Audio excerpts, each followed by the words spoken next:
Seorang pengendara sepeda motor bersama anaknya yang melintas di Jalan Medan Banda Aceh terperosok ke dalam lubang. Kejadian ini terjadi di kawasan Keunire Jalan Terminal Bus Kota Sigli, Kabupaten Pidi, Provinsi Aceh. Pengendara sepeda motor setelah jatuh bersama anaknya nyaris terlindas truk. Namun sopir mobil truk berhasil mengendalikan pedal rem sehingga pengendara tersebut selamat dari peristiwa itu. Kejadian itu terjadi beberapa hari lalu dan terekam oleh kamera pengawas milik seorang penjual parfum di kawasan tersebut.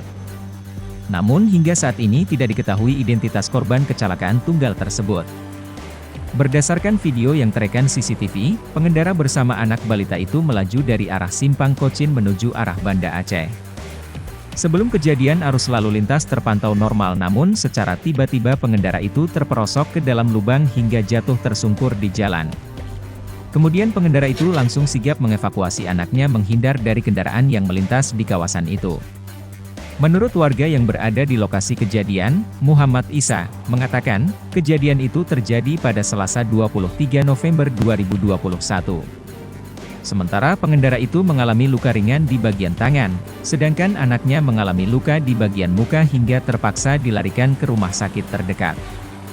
Kecelakaan lalu lintas di jalan provinsi itu bukan pertama kali terjadi, namun sudah kerap terjadi karena banyak terdapat jalan berlubang di kawasan itu.